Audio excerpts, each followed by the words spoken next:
Hello and welcome to SPMIS Academy. Today we'll analyze important newspaper articles of 8th February 2025. Please note you can download the PDF version of today's newspaper analysis by clicking the link given in the comment section. This is the list of the topics that we'll be covering from today's newspaper. The first article is about National Commission for Safai Karmcharis. This topic is important from our syllabus GS paper 2 Indian polity point of view. So GS paper 2 में आपको एक सब topic दिया हुआ है statutory bodies. उससे relate करके इस पर्टिकुलर डेवलपमेंट को हम लोग देख सकते हैं. सबसे पहले समझते हैं इस बॉडी के बारे में, नेशनल कमीशन फॉर सफाई कर्मचारी. तो इस इंस्टीट्यूशन को बनाया गया था for the sake of protecting the interest of sanitation workers. नाम से जैसा आपको समझ आ रहा, सफाई कर्मचारियों के इंटरेस्ट को प्रोटेक्ट करने के लिए. It was created as a statutory body, but it is no longer a statutory body now. तो क्या है इसके एस्टैब्लिशमेंट की स्टोरी और अब इसका करंट स्टेटस क्या है वो समझते हैं. So it was created in 1994 under national commission for safai कर्मचारीज act of 1993. तो स्टार्टिंग में जब इसको बनाया गया तो it was a statutory body because इस कानून की मदद से इसको बनाया गया था. But the act lapsed in the year 2004. तो this act is no longer there but this body continues to exist. तो इसको 3-3 साल के लिए एक्सटेंड करते करते अभी तक इसको मेंटेन किया गया इस बॉडी को. सो आप कह सकते हैं कि right now it's a non statutory body. When it was created it was a statutory body, but right now it is a non statutory body and it functions under ministry of social justice and empowerment. इसको act तो lapse हो गया 2004 में, लेकिन इस body को continue किया जा रहा है थ्रू एन एग्जीक्यूटिव ऑर्डर हर 3 साल के लिए. इसको एक्सटेंड किया जाता है, फिर जब इसका टाइम पूरा होता है तो सरकार इसको 3 साल के लिए फिर से एक्सटेंड कर देती है. और यही करंट न्यूज़ भी है जो हम लोग अंत में देखेंगे कि 2025 में this body was about to get terminated, but इसको 3 साल का और एक्सटेंशन दे दिया गया है. You can read it here as well कि national commission for safai karmachari gets 3 years extension. इस बॉडी को बनाने के पीछे का लक्ष्य क्या है, the goal behind creation of this body? तो welfare of safai karmacharis, that I already told you. Safai karmacharis मतलब सैनिटेशन वर्कर. साथ ही साथ जो सैनिटेशन वर्कर्स हैं उसमें भी जो सबसे ज़्यादा एक्सप्लॉइटेड लाइटफुल कंडीशन में सैनिटेशन वर्कर हैं, जिनको हम लोग कहते हैं manual scavengers, who are forced to pick up human excreta through their hands only, उनको कहा जाता है मैनुअल स्कैवेंजर. उनको रेस्क्यू करना मेन लक्ष्य है नेशनल कमीशन फॉर सफाई कर्मचारीज का. तो मैनुअल स्कैवेंजिंग के बारे में मैंने आपको बताया, हाथों से जो ह्यूमन एक्सक्रीटा को क्लीन करते हैं वैसे लोगों का आ जाता है मैनुअल स्कैवेंजर्स. और भारत के अंदर manual scavenging is now illegal as per law, it is prohibited. तो इंश्योर कराना कि कोई भी इंसान को मैनुअल स्कैवेंजिंग के लिए फोर्स नहीं किया जा रहा है, यही मकसद है इस बॉडी का, नेशनल कमीशन फॉर सफाई कर्मचारीज का. तो जितने भी सफाई कर्मचारियों के लिए वेलफेयर स्कीम है उसका प्रॉपर इम्प्लीमेंटेशन, साथ ही साथ किसी भी इंसान को मैनुअल स्कैवेंजिंग, देखिए सफाई करना एक अलग बात होती है, क्लीनिनेस की एक्टिविटी, ये दीज पीपल आर सफाई कर्मचारीज, ये डिग्निफाइड तरीके से काम हो रहा है. But manual scavenging is an illegal activity, उसको किसी को फोर्सफुली नहीं कराया जा सकता. तो मैनुअल स्कैवेंजिंग को प्रिवेंट कराने के लिए ये बॉडी प्रोएक्टिव रहती है कि कोई भी इंसान को फोर्सफुली मैनुअल स्कैवेंजिंग ना कराया जाए. तो अगर फंक्शनिंग देखें नेशनल कमीशन फॉर सफाई कर्मचारी की, तो it monitors implementation of several laws with respect to the sanitation workers. उसमें से जो मुख्य लॉ है वो है prohibition of employment as manual scavengers and their rehabilitation act of 2013. तो ये कानून लाया गया था 2013 में, जिसके अंतर्गत जो लोगों को मैनुअल स्कैवेंजिंग कराई जा रही थी, अब मैनुअल स्कैवेंजिंग को प्रिवेंट करना था, प्रोहिबिट किया जा रहा है एज पर दिस लॉ. साथ ही साथ इन लोगों को वहां से रेस्क्यू करके किसी और इकोनॉमिक एक्टिविटीज में इंगेज कराया जा रहा है. ये जो national commission for safai karmacharis है, it is also given with the responsibility और interested with the responsibility of proper implementation of schedule caste and schedule tribes prevention of atrocities act in case if the safai karmachari belongs to this particular community. साथ ही साथ this body works for eradication of manual scavenging. तो मैंने आपको कहा कि ये body जो है वो मैनुअल स्कैवेंजिंग एक्ट को प्रिवेंट करने के लिए प्रोएक्टिवली काम करती रहती है। तो साथ ही साथ एक्ट को इंश्योर कराने के लिए ये पूरे इंडिया भर में सर्वे करती है, देखते रहती है कि कहीं पे मैनुअल स्कैवेंजिंग तो नहीं हो रहा, उससे रिलेटेड डेटा वो कलेक्ट करते रहती है, ताकि इंश्योर करा पाए कि भारत के अंदर मैनुअल स्कैवेंजिंग पूरी तरह से खत्म हो जाए। बट अनफॉर्चुनेटली यू नो कि manual scavenging continues in our society. उसके पीछे बड़ा कारण है पॉवर्टी, और दूसरा अभी भी क्लीनलीनेस के लिए हमारे पास बेहतर इक्विपमेंट्स या टेक्नोलॉजी डेवलप नहीं हो पाए हैं। साथ ही साथ इस बॉडी का काम होता है प्रॉपर पॉलिसी रिकमेंडेशन देना सरकार को टाइम टू टाइम, कि आप ऐसे पॉलिसी लेकर के आए फॉर द वेलफेयर ऑफ सफाई कर्मचारी। इंश्योर करना कि जो बाकी वेलफेयर स्कीम्स हैं, कानून जो है वो तो इंश्योर कराना ही है कि उसका प्रॉपर इम्प्लीमेंटेशन हो रहा है। साथ ही साथ सफाई कर्मचारियों के लिए जो वेलफेयर स्कीम्स हैं, जैसे कि self employment schemes for rehabilitation of manual scavengers, ये स्कीम ठीक से इम्प्लीमेंट हो रहा है कि नहीं हो रहा है, उसको भी ओवरसी करना इस बॉडी का काम है। Legal assistance and grievance redressal to sanitation worker, तो अगर किसी सैनिटेशन वर्कर के अगेंस्ट कोई एक्सप्लॉयटेशन हो रहा है, तो उस केस में उसको प्रॉपर गाइडेंस देना। अगर कोई केस करना है कोर्ट में फॉर इंश्योरिंग देयर राइट्स, तो उस केस में उसको लीगल असिस्टेंस देना, ये सब काम होता है। Data collection and reports on sanitation worker, ये सब काम करती है नेशनल कमीशन फॉर सफाई कर्मचारी। अगर नेशनल कमीशन फॉर सफाई कर्मचारी एज एन इंस्टीट्यूशन की बात की जाए, तो इसके अंदर एक चेयरपर्सन होते हैं, एक वाइस चेयरपर्सन होते हैं ना, मेंबर्स अप टू 5 हो सकते हैं। All the appointments are done by the central government. Challenges क्या हैं नेशनल कमीशन फॉर सफाई कर्मचारी के फंक्शनिंग में? सबसे बड़ा चैलेंज है कि it is now a non statutory body. Since 2004 ये नॉन स्टैट्यूटरी बॉडी है, it's a not a permanent body, और इस कारण से इस बॉडी को पता ही नहीं है कि इसका कितना रोल है, कब तक इसका फ्यूचर है। इस कारण से इसके जो मेंबर्स हैं वो बहुत प्रोएक्टिवली काम नहीं कर पाते हैं। And I told you in the earlier only, आज के ही डिस्कशन में, कि दिस इज सोशल फैक्ट कि manual scavenging continues in our society. कानून है, 2013 से ही कानून लाया गया है, फिर भी, और ये बॉडी भी है, फिर भी मैनुअल स्कैवेंजिंग कंटिन्यू हो रहा है। क्यों? क्योंकि पॉवर्टी इतनी ज़्यादा है, सोशो इकोनॉमिक फैक्टर्स। तो उस केस में ये बॉडी भी अगर हम बना लें, नेशनल कमीशन फॉर सफाई कर्मचारी बॉडी भी बना लें, कानून भी बना लिया, इसको काम भी दे दिया कि आप प्रिवेंट करो मैनुअल स्कैवेंजिंग को, फिर भी ये बॉडी प्रोएक्टिवली काम नहीं, इंश्योर नहीं करा पा रही है मैनुअल स्कैवेंजिंग का एलिमिनेशन। रीजन बीइंग कि मैनुअल स्कैवेंजिंग का जितना डिमांड है उतना सप्लाई भी है। सप्लाई मतलब कई सारे लोग अभी भी because of poverty and unemployment are willingly working as manual scavengers. तो उस केस में वो क्यों कंप्लेन करेंगे जाकर के पुलिस थाने में कि मुझे मैनुअल स्कैवेंजिंग के लिए फोर्स किया गया, क्योंकि फोर्स तो किया ही नहीं गया। तो social economic factors are the reason behind continuance of manual scavenging, and that is why this body is failing to fulfil its most important target, that is elimination of या eradication of manual scavenging. Implementation gaps भी हैं, क्योंकि इस body को काम करना होता है in coordination with the state governments, ताकि मैनुअल स्कैवेंजर्स को रेस्क्यू कराया जाए, रिहैबिलिटेट कराया जाए किसी दूसरे स्कीम में। बट स्टेट गवर्नमेंट्स के साथ बेहतर कोऑर्डिनेशन ना हो पाना, that leads to problems in implementation. Implementation gaps भी हैं, and that is the reason why this body is not able to live up to its expectations. Current news इतना important नहीं है, बट इस कारण से ये बॉडी न्यूज़ में आया है, इस कारण से आने वाले एग्जाम में इंपॉर्टेंट हो सकता है। और वो करंट न्यूज़ मैंने आपको ऑलरेडी बता दिया कि इस बॉडी को 3 साल का और एक्सटेंशन दे दिया गया है। This body was about to get terminated in 2025, but now it will be functional till 2028। इस टॉपिक डिस्कशन के बेसिस पे ये प्रीलिम्स प्रैक्टिस क्वेश्चन है। Please attempt this question and submit the answer in the comment section. Mains में आपसे ऐसा प्रश्न पूछा जा सकता है नेशनल कमीशन ऑफ सफाई कर्मचारी के इफेक्टिवनेस के ऊपर, और उनको कैसे बनाया गया, हाल फिलहाल में उनका कैसा इफेक्टिवनेस है, वो अपने टारगेट को पूरा कर पा रहे हैं कि नहीं कर पा रहे हैं, और कहाँ पे इम्प्रूवमेंट की ज़रूरत है, ऐसा प्रश्न आपसे पूछा जा सकता है। तो कैसे बनाया गया और कहाँ-कहाँ पे गैप्स हैं उनके फंक्शनिंग में, वो तो हमने डिस्कस किया ही। अपना थोड़ा-सा सोच करके कोशिश कीजिए सजेशंस देने की, अदरवाइज़ मैंने हिंट्स दे रखा है कि measures that could be taken in order to improve the functioning of national commission for Safai Karamcharis. ये सब पॉइंट्स आप खुद भी बना सकते हैं। अगर आप प्रॉब्लम समझते हो तो सॉल्यूशन भी समझते हो। What are the problems could be solution also. I hope you are getting my idea.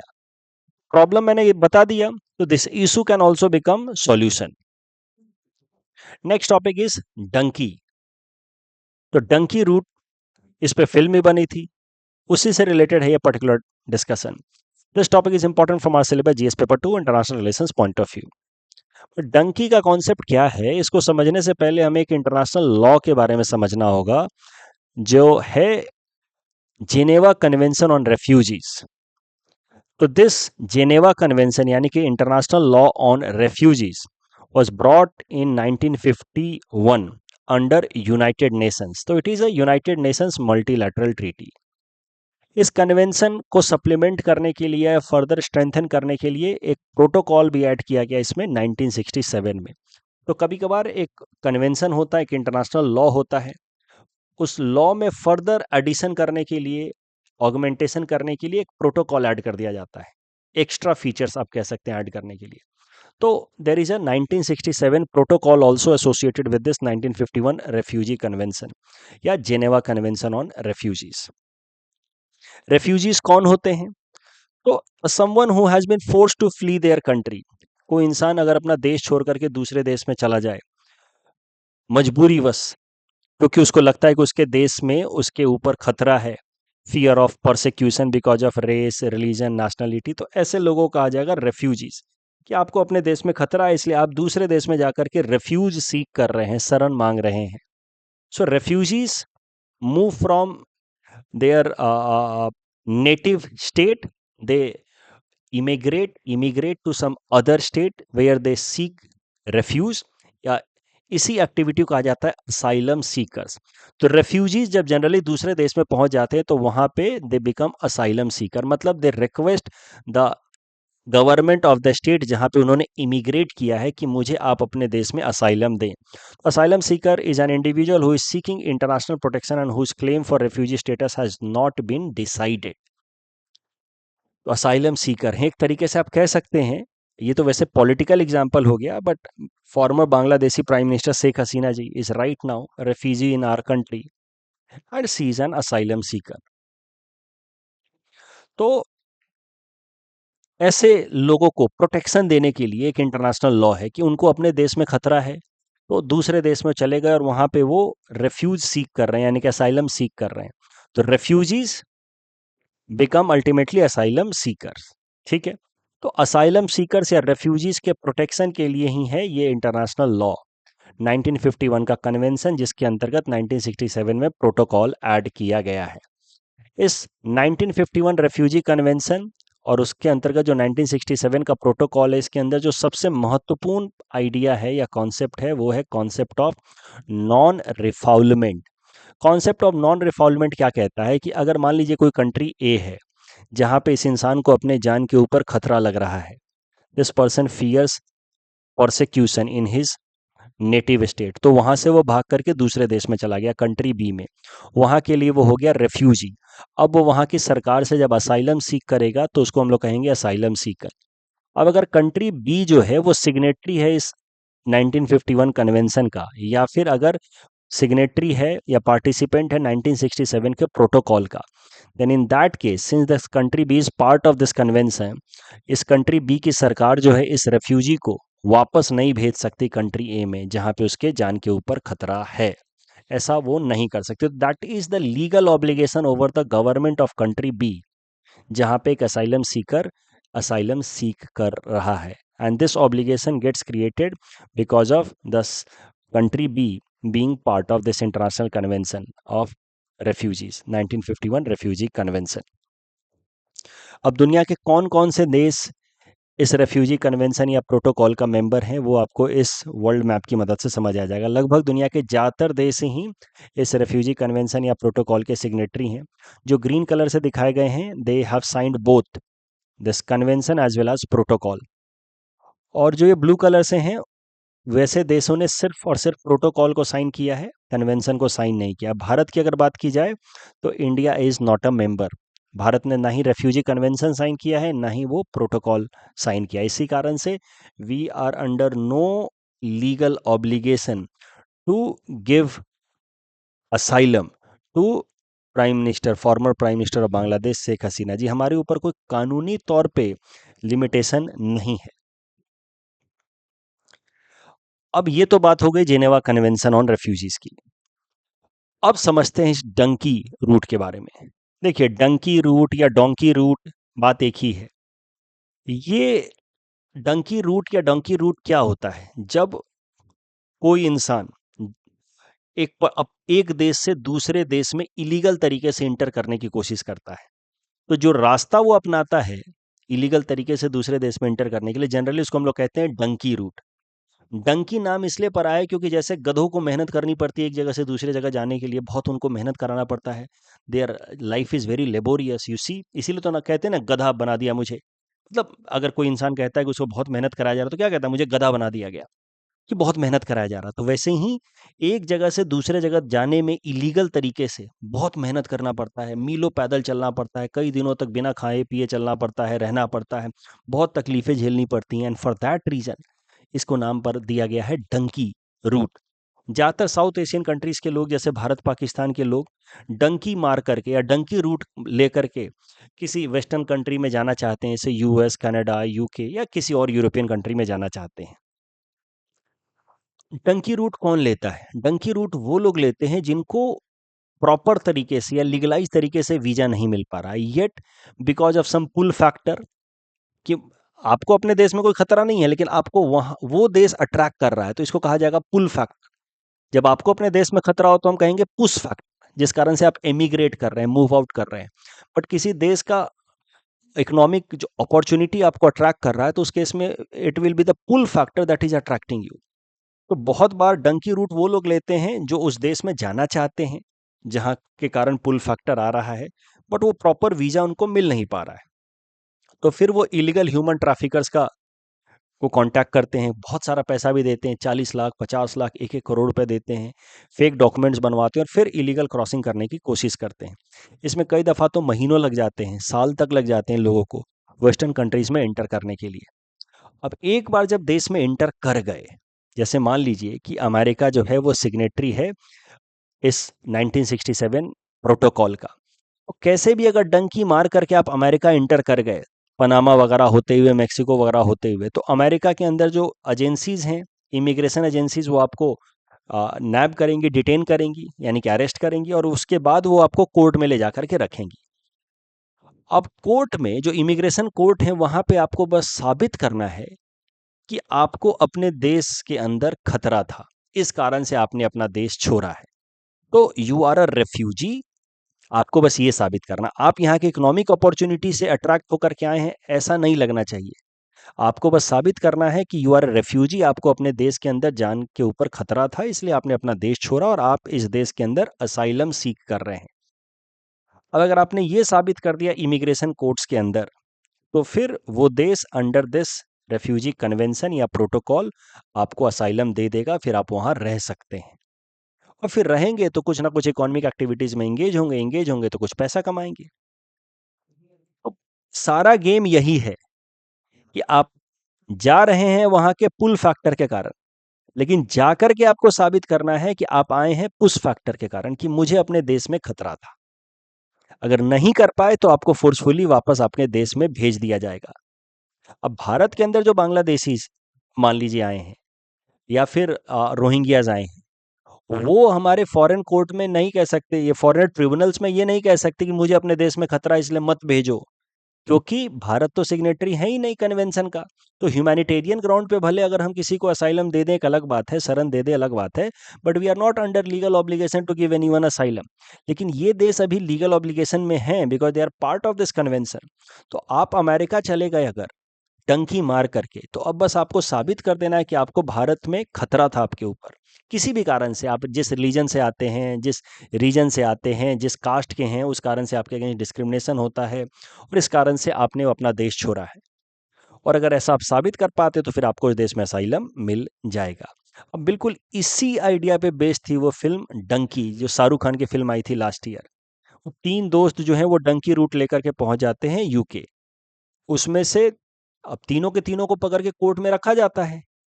तीनों से कोर्ट में जज पूछते हैं कि क्या आपको अपने देश में खतरा था अपने ऊपर, इसलिए आपने अपना देश छोड़ा? अब बाकी दो ने तो कह दिया कि हाँ हाँ हमारे ऊपर खतरा था, क्योंकि उनको चाहिए था कि कैसे भी उनको यूके में रहने दिया जाए। शाहरुख खान ने कहा कि नहीं नहीं, ऐसा कुछ भी खतरा नहीं था, मैं तो बस यहाँ इकोनॉमिक अपॉर्चुनिटीज़ के लिए आया हूँ। तो फिर शाहरुख खान को क्या किया गया, डिपोर्ट कर दिया गया भारत, और इस तरीके से वो दोनों वहीं रह गए और शाहरुख खान भारत आ गया। तो आपको अपने देश को जाकर के वहां क्रिटिसाइज करना होगा, अपने दे बताना होगा कि मेरे ऊपर खतरा है, बट सिर्फ बोलने से नहीं होगा, कन्विंस होने होंगे वहां के कोर्ट्स। नहीं हो पाए तो आपको डिपोर्ट कर दिया जाएगा। अब ज्यादातर लोगों का होता क्या है कि पैसा भी देते हैं इलीगल ट्रैफिकर्स को, और उसके बाद काफ़ी सारा संघर्ष करके, स्ट्रगल करके, जिसमें कई सारे लोग मारे भी जाते हैं। तो निकारागुआ और बेलीजी, एल साल्वाडोर, मेक्सिको, ये सब होते हुए पहुंचते हैं यूएस, और वहाँ उसके बाद इमिग्रेशन कोर्ट में गए। एक तो कई सारे लोग मारे गए, लाखों पैसा दिया, करोड़ों पैसा दिया ट्रैफिकर्स को, डंकी रूट वाले कराने वाले लोगों को, और इमिग्रेशन कोर्ट ने फिर उसको सब लगा कि आप झूठ बोल रहे हैं, आपको अपने देश के ऊपर कोई के अंदर कोई खतरा नहीं था, तो फिर आपको फोर्सफुली वो डिपोर्ट भी कर देंगे, भारत में वापस भी भेज देंगे, या जिस भी देश से आप आए वहाँ भेज भी देंगे। तो इतना सारा रिस्क उठाते हैं लोग, and in the end they don't know कि whether they will be successful और नॉट। तो कई सारे लोग तो सोचते हैं कि जा करके चुप करके रह ले, वहाँ जाएं और हम इमिग्रेशन कोर्ट में पहुंचे ही नहीं। कई सारे लोग इमिग्रेशन कोर्ट में जा करके वहाँ से they want to get a valid asylum, ताकि आराम से देश में रह सके। अब ऐसा ही हाल फिलहाल में डेवलपमेंट हुआ है अमेरिका के अंदर, 104 इंडियंस को ऐसे डिटेन किया गया और भारत में डिपोर्ट किया गया, जो वहां पे असाइलम सीख कर रहे थे, बट इमिग्रेशन कोर्ट में वो साबित नहीं कर पाए कि they were there because of push factor. वो लगभग साबित हो गया कि they were there for the pull factor, उनको भारत में कोई खतरा नहीं है, बट वो फिर भी अमेरिका में रहना चाह रहे थे, इस कारण से वो डंकी मार करके आए, इसलिए अमेरिका ने उनको क्या किया, डिपोर्ट। अब डिपोर्ट किया यहाँ तक प्रॉब्लम नहीं है, बट जिस तरीके से डिपोर्ट किया उसमें थोड़ी सी प्रॉब्लम्स हैं। उनको उनको हथकड़ी लगा करके भेजा गया, पाँव में किसी लोगों के सैकल्स लगाए गए, ऐसा कहना है कि 40-40 घंटों तक उनको बिठा करके रखा गया, उनको क्रिमिनल्स की तरह ट्रीट किया गया। अब इसको लेकर के के अंदर पार्लियामेंट में थोड़ा सा डिबेट डिस्कशन हुआ है, भारत सरकार को क्रिटिसाइज भी किया गया है कि आप क्यों नहीं अमेरिका सरकार से ये क्वेश्चन रेज कर रहे हैं कि आखिर इन लोगों के साथ इतनी बदसलूकी क्यों हुई, ऐसा पॉलिटिशियंस पूछ रहे हैं, हमारे रिप्रेजेंटेटिव्स पूछ रहे हैं सरकार से।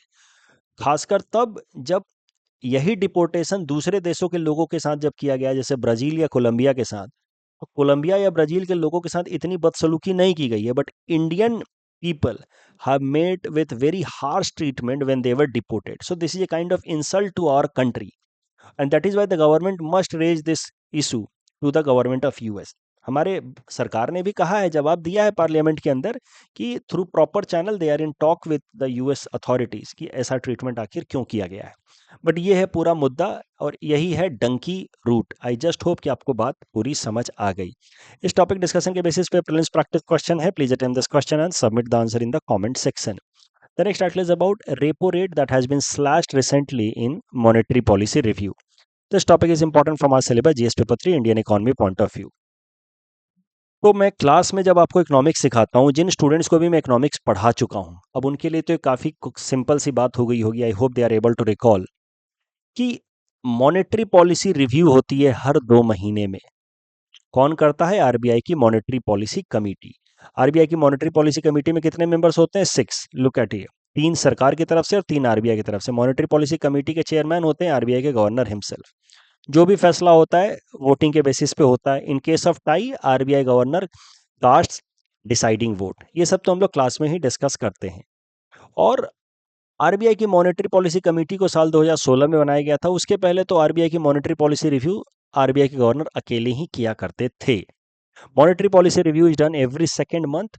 तो मॉनेटरी पॉलिसी रिव्यू हुआ था दिसंबर के पहले वीक में, तो अब फरवरी के पहले वीक में हो गया monetary policy review, and next review will be in the month of April.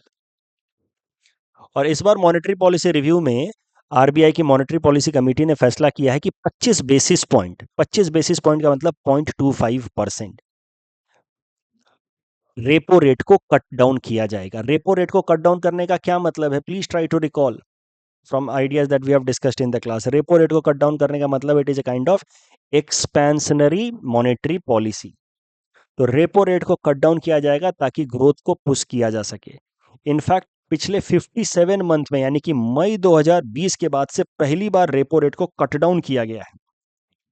Otherwise मई 2020 के बाद से आप देखिए रेपो रेट को थोड़ा सा बढ़ाया गया, और 2022 के बाद से तो रेपो रेट वही है, यानी कि पिछले लगभग 22-23 महीनों से तो repo rate has been 6.5%। But May 2020 में रेपो रेट था 4%, उसको बढ़ा करके फिर 4.5 किया गया, फिर it went up to as high as 6.5%। और पिछले 2 साल से तो लगभग 6.5% ही है, but now repo rate has been slightly cut down from 6.5% to 6.25। Intention क्या है? It is an expansionary monetary policy with the aim कि इकोनॉमिक ग्रोथ को बूस्ट किया जाए। बट एक कंसर्न तो आप समझ ही रहे हैं कि ग्रोथ लोअर साइड में है, इन्फ्लेशन हाइयर साइड में है, तो Indian economy is facing the problem of stagflation. Stagflation में रेपो रेट को कट डाउन करने का मतलब है कि ग्रोथ पिकअप करेगा, but at the same time the problem will be because of rising inflation, तो इस पर भी नजर रखनी होगी। अभी मॉनेटरी पॉलिसी में रेपो रेट को कट डाउन करने का मतलब एक्सपेंशनरी मॉनेटरी पॉलिसी। इससे क्या होगा कि होम लोन, कार लोन, ये सब चीपर होंगे। जब चीपर होंगे तो लोग ज़्यादा ज़्यादा लोन लेंगे, तो इससे डिमांड बूस्ट होगा। क्लास में भी मैंने आपको सिखाया था कि मॉनेटरी पॉलिसी और फिस्कल पॉलिसी में हमेशा कोऑर्डिनेशन रहना चाहिए, और यही आपको हाल फिलहाल में भी देखने को मिल रहा होगा कि मॉनेटरी पॉलिसी में रेपो रेट को कट डाउन किया, साथ ही साथ बजट में भी हाल फिलहाल में जो सरकार ने रखा है, फिस्कल पॉलिसी का इंपॉर्टेंट एस्पेक्ट होता है बजट, वहां पे उन्होंने इनकम टैक्स रेट्स को थोड़ा कट डाउन किया है। तो both these are in the direction of expansionary approach in order to boost the growth in the economy, but at the same time now we must be prepared for rising inflation। साथ ही साथ RBI की जब भी monetary policy review होती है तो वो इकोनॉमी के बारे में भी प्रोजेक्शंस देते हैं। तो जीडीपी ग्रोथ को लेकर के प्रोजेक्शन दिया है कि for the year 25-26 it is expected to remain 6.7%।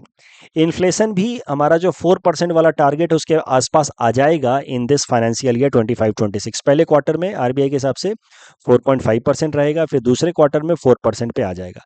In fact RBI तो उम्मीद कर रही है कि आने वाले टाइम में इन्फ्लेशन जो है वो बिल्कुल 4% के आसपास ही रहेगा, यानी कि जो हमारा डिजायर्ड टारगेट है इन्फ्लेशन को लेकर के, सीपीआई इन्फ्लेशन को लेकर के। एंड आई होप अगेन आपको क्लास से बात याद आ रही होगी, एज पर मॉनेटरी पॉलिसी फ्रेमवर्क अग्रीमेंट जो डिजायर्ड इन्फ्लेशन टारगेट है वो 4% के आसपास रहना चाहिए, जो आरबीआई उम्मीद कर रही है कि हो जाएगी।